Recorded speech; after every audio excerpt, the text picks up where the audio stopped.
Europe 1, il est 8h34, la revue de presse de Natacha Polony. Bonjour Natacha.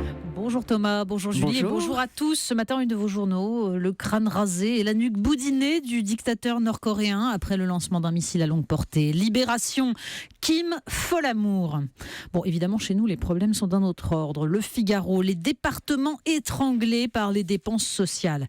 Alors, les dépenses sociales, en fait, ce sont des charges que l'ubérisation de la société laisse s'envoler. Les Échos, économie numérique, l'ombre grandissante du fisc. Oui, l'idée, confiée aux plateformes Internet, la déclaration des revenus des usagers.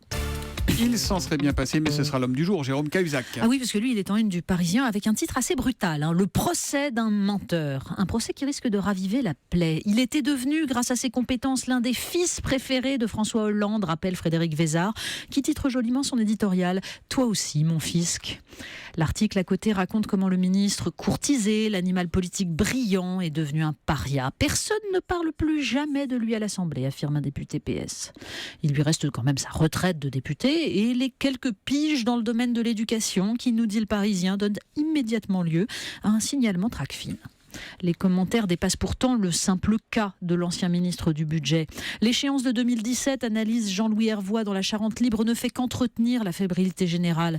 C'est pourquoi la perspective d'un nouveau duel entre celui qui s'est fait rouler dans la farine par Cahuzac et celui qui paradait au soir de son élection avec le CAC 40 désespère inlassablement l'opinion. Pendant ce temps, on observe avec ironie les agitations gouvernementales. Après la constitutionnalisation de l'accent circonflexe et la déchéance du nénuphar, raille Olivier Auguste dans l'opinion, la France ouvrira cette semaine un autre dossier fondamental, le remaniement. Alors pourquoi diable ? Selon le mot de Jean Levallois dans la presse de la Manche, pour ne pas se priver du petit plaisir sadique de faire marner les ministres en place. Et pendant ce temps, s'inquiète Bernard Stéphan dans la montagne. Le président de la République semble être atteint par le syndrome Sarkozy. Ce phénomène a un nom, nous dit-il, la bunkérisation. Mais peut-être le but de ce remaniement est-il justement de faire entrer un peu de verdure dans le bunker. Un ministre écolo, même pas très vert, c'est une respiration. On parle collabeur. Oui, pendant ce temps, le PS en fait est agité d'étranges soubresauts. Le Monde raconte en une page la triste aventure d'Amin El Khatmi. C'est un jeune élu socialiste d'Avignon, devenu l'objet d'une incroyable cabale sur Twitter. Son adresse et celle de sa mère ont même été livrées à la vindicte au milieu des insultes. Et donc, parmi les classiques, esclaves, harkis, carpette, une variante, collabeur. Alors son crime ? Avoir réagi au discours d'une jeune femme qui sur France 2 dénonçait une islamophobie institutionnelle en France. Il regrettait, lui, que l'espace médiatique soit envahi par des discours de revendication religieuse. L'article raconte l'existence sur le net, à côté de la classique fachosphère qu'on connaît, d'une muslimsphère encore plus organisée. Mais en fait, ce que regrette le plus Amin El Khatmi dans cette triste histoire, c'est le temps qu'a mis le PS pour le soutenir par un communiqué aussi bref que laconique. Malheur à celui par qui le scandale arrive. C'est le bad buzz, comme on dit le week-end, un Starbucks. Mais oui, le journal 20 minutes nous apprend que le Starbucks de Riyad en Arabie Saoudite n'accepte plus les femmes. Alors c'est bien involontaire, le mur de séparation entre l'espace réservé aux hommes et celui réservé aux femmes s'est effondré.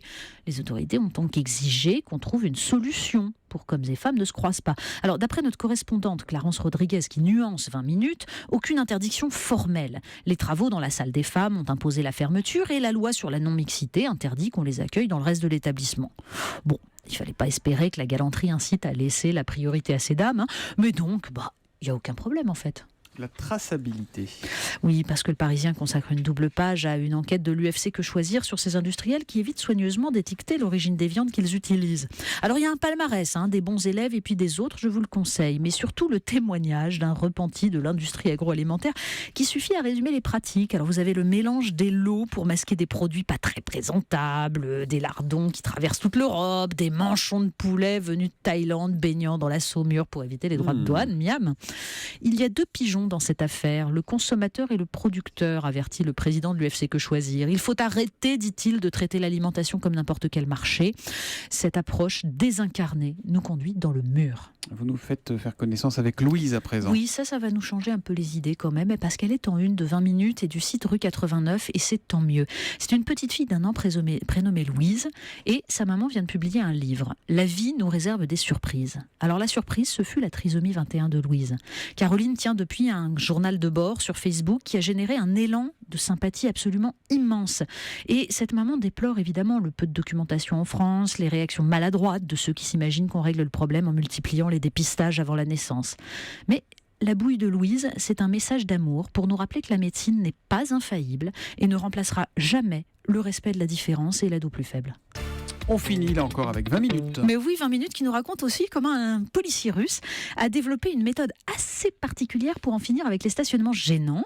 Il tire sur les voitures avec son arme de service. Ah tiens. Oui. Mais alors uniquement sur celles qui le gênent quand lui veut se garer. C'est ça le problème en fait, quand quelqu'un qui est censé incarner l'État enfreint les règles à son profit. Bon, évidemment, il y a des fois où c'est moins brutal qu'avec une arme à feu. Mais en fait, le policier russe, lui, il n'a pas juré les yeux dans les yeux qu'il n'y était pour rien.